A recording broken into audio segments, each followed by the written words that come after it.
I know why this is legal. I know why stuff like this is happening, because people are greedy. People are inherently greedy. And if they're in a position of power and they're feeding that greed, guess what? They're going to continue to do what they have to do to get paid. Who's going to be the first idiot in my comment section to come up with an excuse for this principal? Not even a teacher, this is a principal. As soon as she put on that hoodie and he's seen it, look at his face. Look at his face. He's still traumatized. When she put on that black hoodie, I'm pretty sure it was black, because you know how these black folks is with they black on black.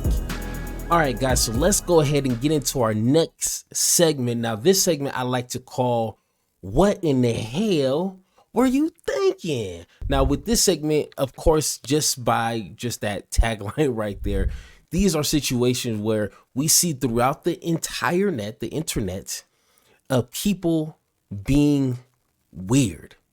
You know what I'm saying? For some reason, people don't understand that people do not make the best decisions, especially when it comes to race or anything similar to that. And it just blows people's mind. It still blows my mind. People still act like this. You know what I'm saying? So let's get into a couple of videos that will have you scratching your head, looking yourself in the mirror and asking, what in the hell was that person thinking?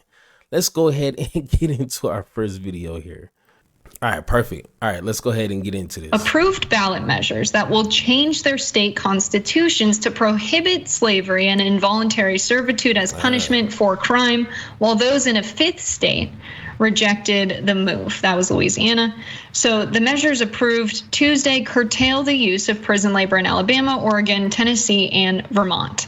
So in Louisiana, a former slave-holding state, voters rejected a ballot question known as Amendment 7 that asked whether they supported a constitutional amendment to prohibit the use of involuntary servitude in the criminal justice system. And that measure was voted against with a significant margin of like 60%.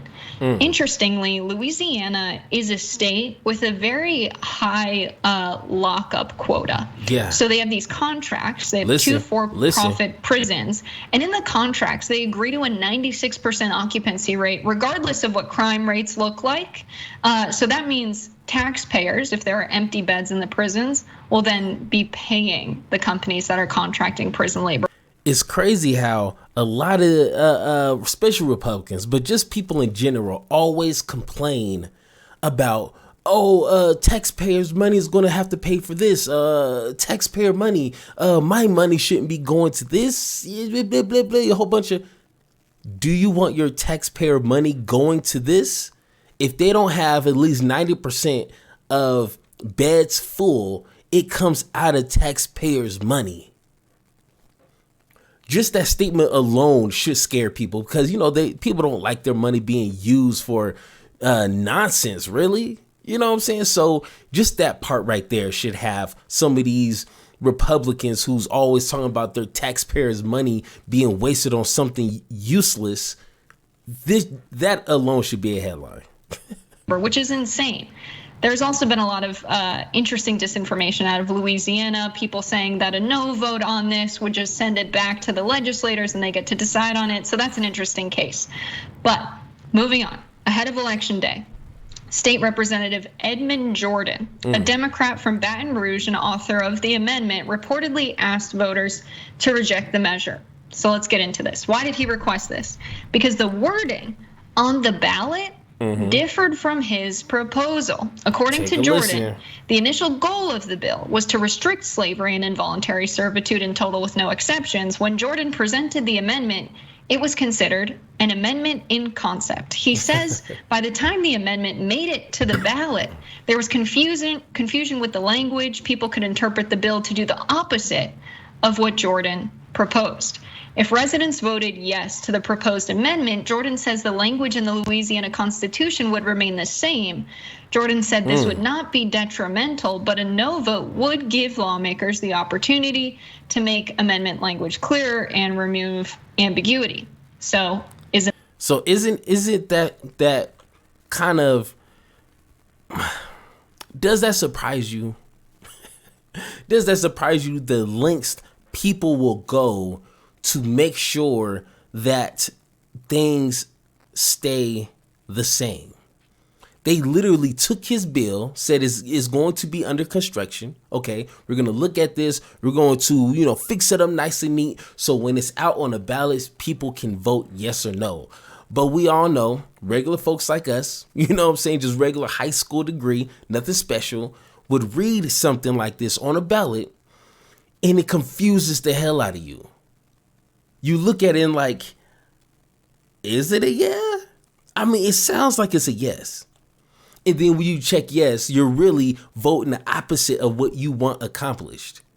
They do stuff like this on purpose. Just like gerrymandering, like stuff like this is done on purpose. And people are saying something, obviously we're watching this here, but this is not, widely known to people. Like, hey, and I'm glad the author of the bill, I'm glad he's trying to tell people. At this point, it's probably too late, but I'm glad he's trying to tell people and make people aware that these people who I gave my bill to twisted it up on purpose. So I'm going to need you to vote no, and we're going to have to try this again. You know what I'm saying? The lengths people will go to keep the status quo so they can continue to make their profit off of essentially slavery. So you might have to pay just a little bit, but essentially slavery. Let's go ahead and take a listen. A no vote a win. Jordan clarified the way Louisiana's proposed amendment change reads now. It could leave cases for interpretation in courts. I will tell you, after the decision in Roe versus Wade, I certainly didn't want to leave anything to chance, said Jordan. You didn't. So, very interesting case out there in Louisiana. Goes to show how much power the people have who write up our ballots. They can manipulate the language so that the vote goes in one way or another. Circling back to some other initiatives. So, I mean, just that alone. Let's go ahead and go full screen here because I need you to look at my face while we break this down like a fraction. All right, take a listen.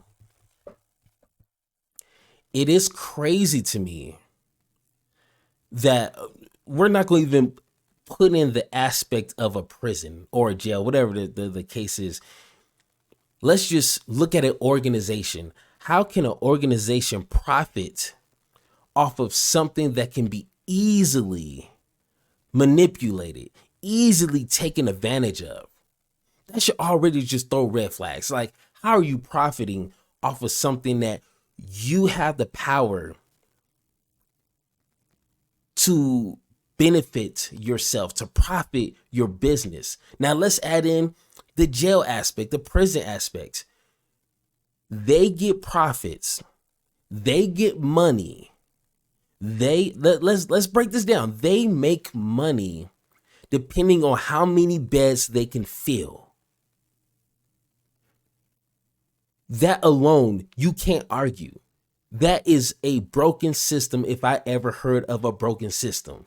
And guess who is the majority of the people who are filling these beds? This kind of reminds me of a word. It rhymes with systematic racism. It sounds something like that. You let me know in the comments if you know what word that rhymes with systematic racism. This is a system put in place that will target poor people, middle class, lower middle class to poor people. Because guess what? They don't have the money to get bonded out. These are the ones who are committing the petty crimes. And guess what? They're going to throw you in prison. They're going to throw you in jail any opportunity they can get. Because guess what? They're making money, buku money, crazy money, to have people fill in beds and then perform jobs. They're not just sleeping in there like a Holiday Inn. They're performing jobs to very little. When I say very little, like less than $1 worth of pay or no pay at all. So that's damn near slavery. I mean, slavery with the 50 cents, like 50 cents a month or something crazy like that. Like, why is this? I know why. I know why this is legal. I know why stuff like this is happening, because people are greedy. People are inherently greedy. And if they're in a position of power and they're feeding that greed, guess what? They're going to continue to do what they have to do to get paid. Tell me in the comments right now if I'm lying. Tell me in the comments right now if I'm lying. If I'm lying, tell me what I'm lying about. I bet you this video is going to have none of those kind of comments, because what I'm saying is truth and you cannot defend that. That is ridiculous. But of course, this had me thinking to myself, what in the hell are they thinking? They ain't thinking. That's the problem. They ain't thinking. No, they thinking, but they thinking greedily. All right, let's go ahead and go to our next video here. Imagine a principal throws a party, and this is what you see. Put it up full mass. Insanity is what it is. Keep this up. Look at this. Indisputable received a photo from a Halloween party posted to Snapchat by an elementary school principal in Hannibal, Missouri.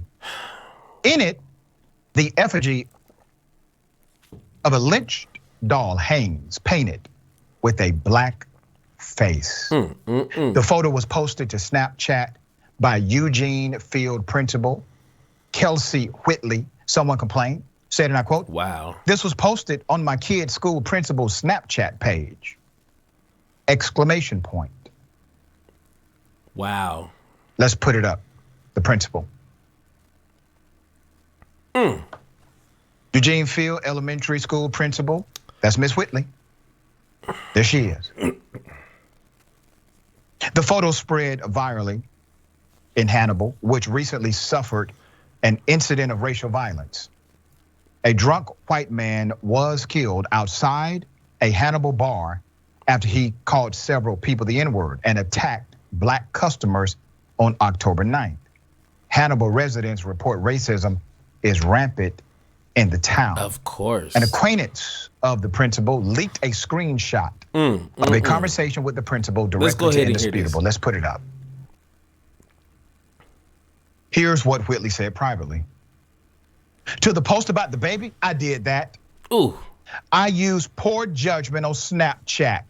Madam, you think? Hold on. Okay. I had to kind of collect my thoughts. I didn't want to say anything that was inappropriate. You know what I'm saying? I'm on YouTube. This is a family channel. I don't want to say anything inappropriate. But wow. What other explanation can be given when someone takes a white doll? Okay, let's get this straight. I can understand if they just took the doll, put a noose, like maybe it's a Halloween thing. Maybe, I do the whole trick or treating, but I'm not that deep into Halloween to where, I understand why people are hanging babies. Like, okay, maybe that's a them thing. Okay, whatever. Do your thing.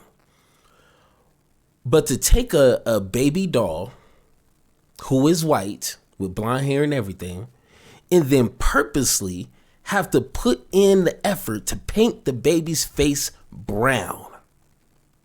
Okay? Paint the baby's face brown and then hang it. Who's going to be the first idiot in my comment section to come up with an excuse for this principal? Not even a teacher. This is a principal. Usually we're hearing, crazy things that teachers is doing. The Republicans are amazing at finding teachers who do not belong in the classroom. They're amazing at that. It's like they have a radar, like a spider sense of finding teachers who do not belong in the classroom because they're teaching quote unquote CTR and trying to groom your kids and this and read all these crazy books. But they never talk about situations like this.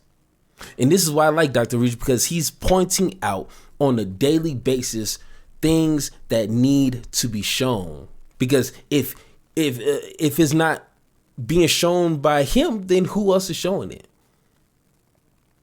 No, but Republicans are not going to talk about that. But that's a whole different story. It's a whole different story. I want to question everybody at that party. Whoever had the nerve to be at that party, and seeing what your friend or the guest of whoever you showed, you seen this, how come hands weren't thrown? Hands needed to be thrown. And this is where, my white brothers and sisters need to step up when they see something like this. Because if you let this pass by, if you just, shrug this as, just being crazy or being silly, or, this is not my position to say something. This is when stuff like this gets swept under the rug so much, and then something happens, and then people are asking questions. No, but luckily somebody, had enough balls to go ahead and post this on social media, and it's a principle. It's a principle. Now, I'm guessing there's not too many black kids at the school, because I'm assuming this school would have been shut down ASAP. Like, no, we need to shut this place down until we can replace this principal. Because a teacher is one thing, but a principal who's in charge of the entire facility, the standards need to be this high. Okay? Well, let's go ahead and take a listen. The only expression of poor judgment was the fact that you posted it, or the fact that you did it. The fact that you published it, or the fact that it was in your heart to do so. The Hannibal School Board shared a statement with Indisputable as well. Come on. The statement goes, after 6-day administrative leave, the school board allowed Whitley to return, saying, and I quote, "The Board of Education met with Whitley in executive session of a special board meeting. During that meeting, a social media post and its interpretation were discussed.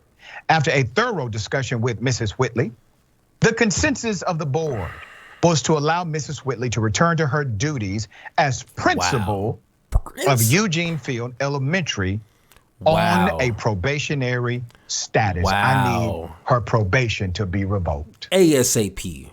You have to think about the liability that you're taking here. Wow. I'm talking to the board now. Come on. She has told you exactly who she is, what she believes, her carelessness in publishing such an insanely racist image. Yes.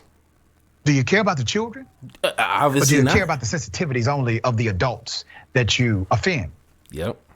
Remember, for those who are actual leaders on that board, and I don't know any of you personally, okay? And by this decision, don't want to. But if there's at least one leader on that board, let me talk to you. Go ahead. Leadership is not always about who likes you or who you are able to motivate. Sometimes leadership is about who you must offend when required. Making the hard decisions. You know good and damn well this teacher should not be in that position with those students. There's more. Oh my God, there's Parents more. and employees at the school are outraged. Of course. As they should be. One parent wrote, and I quote, "To be honest, I'm worried. I'm worried about my girls going to Field." That's the school. Of course. I can't stand her. She says, I want her fired now. I don't know how it will play out. I'm sure she will get off. And she did. Yep. An employee at the school also spoke out. I wonder if that teacher or if that parent was a mind reader, or does she have history and personal experience in just her 5 senses to observe the world she lives in, and has the ability to read history books in order to figure out this teacher's gonna get off. She's just gonna get a slap on the wrist, and there you go. Go back into a public school, running an entire school. Wow, man, it's just crazy how people can kind of figure these things out before they happen. God, man. And said, Hannibal is a prejudiced, racist town anyway. And for you to post that on Snapchat, where other students are going to see that and have access to it, I think it's wrong. Of course. And I feel that she should have been terminated because a high percentage that goes to that school are black children. Bro, no. No, that can't happen. Are you kidding me? This school, which has a high percentage of black students that go to this school, are going to have to witness that. Do you hear what I'm saying?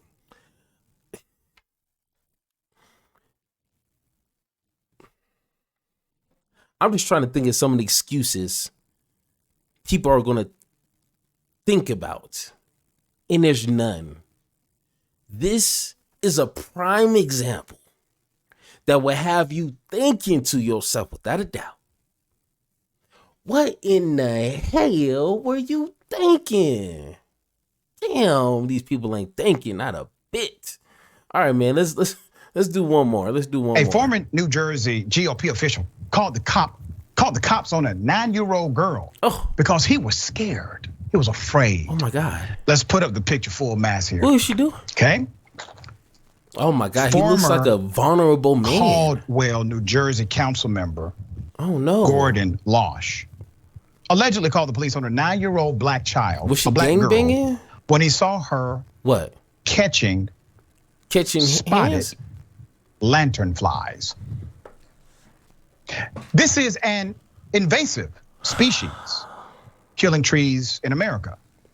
And by the way, she was wearing a hoodie, which obviously meant to this individual, that was it. There's criminal activity. Whoa. Mr. Richie, Mr. Dr. Rashad Richie, don't you know that black people on their own are beautiful human beings, and they're just like everybody else? You know what I'm saying? Especially a 9-year-old girl, she's just out there catching fireflies. Yes. But historically speaking, if a black human being puts on a hoodie, puts on that evil, God-forsaken hoodie that makes them a menace to society, that makes them turn into like a different creature like the Hulk. And when this 9-year-old little girl, who's just playing and catching butterflies and dragonflies and light flies or whatever these flies are, as soon as she put on that hoodie and he's seen it, look at his face. He's still traumatized. When she put on that black hoodie, I'm pretty sure it was black, because you know how these black folks is with they black on black. She turned evil. And I believe this man, because look how terrified he is. Look how like moist and soft and scared and fragile and spineless he looks. So when that little girl put on that black hoodie, he knows his life was in danger at that moment. His life was in danger. So I feel for this man. I feel for this man, because he knows when a black person puts on a hoodie, it is game over. Lights out. Finito. No bueno español. Oh my gosh, man. Losh told the police, there's a little, and this is a quote, there's a little black woman walking. A little black woman. Spraying stuff on the sidewalks and trees. Wow. I don't know what the hell she's doing. It scares me though. It scares me Exact though. Quote from that person, a former elected official. Wow. Here, this 9-year-old. Oh my gosh. Her name is Bobby Wilson. And her older sister, Hayden. Wow. I could have sworn maybe it was this girl here, but he just said her big sister. So it was the little girl here. The little girl here scared. The little girl scared him. He called her a little woman. I was like, okay, bro, come on. And he's a formal elective official. Bro, we gotta set the bar higher, man. We gotta set that bar higher. We can't just allow these milquetoast dummies to be sitting in these powerful positions. Come on now. At a local board meeting, decided to address those there. Hayden explains that her younger sister had researched safe methods to eliminate lantern flies in the community because they are a nuisance. And she was testing in her front yard when the former GOP official called the police and said he was afraid. Let me give you background on Bobby Wilson. She was featured in the October issue of The Progress that highlighted her work to combat environmentally hazardous invasive species in the community. You're talking about a young, brilliant scholar who was engaged in an activity obviously not illegal. Hayden, her older sister, explained at the meeting, and I quote, she was not only doing something amazing for our environment, she was doing something that made her feel like a hero. Our neighbor across the street decided it would be appropriate to call the police on my sister. According to Hayden, they're the only black family on the entire street. Oh, I kind of figured. And her 9-year-old sister feared for her life because of the actions of this former elected official. Bobby sees all these other black children and adults on the news being killed by police officers for doing nothing wrong, Hayden said. So when this police car rolled up beside her, she was immediately frightened because she did nothing wrong. No kid should be scared in their own town. Wow. Or on their own street. Wow. And I'm going to go even deeper. I do not believe this GOP official, I don't believe he didn't know who it was. Only one black family on the entire street. Wow. And you don't know who this is? And she's at her house? At her house. All right, Dan, thoughts here. Bro. No. The young girl was in front of her house, conducting an experiment, we could say. Doing no harm to the neighbor across an entire street. Not like a sidewalk, a patch of grass, maybe, literally across a whole entire street. And he decides to call the cops. Now, how many times do we know, and this is not all white folks, don't get it twisted. I love my white brothers and sisters out there. I'm not saying all white folks, but you know who you is. If you're watching this, you know who it is. You or somebody else who will call the cops and use that ability to call the cops as a weapon. Because you know how sometimes itchy fingers these cops can be. I done told you about the hoodie and how it gives black people powers. You know what could go down. You know the possibility. And if that doesn't happen, you know just being rolled up on, even as an adult, I don't like getting pulled over. I start sweating and I'm doing nothing wrong. I have no, illegal, background or anything.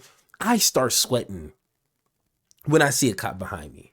So I can just imagine if you're a little kid and then all of a sudden a police officer pulls up and come on.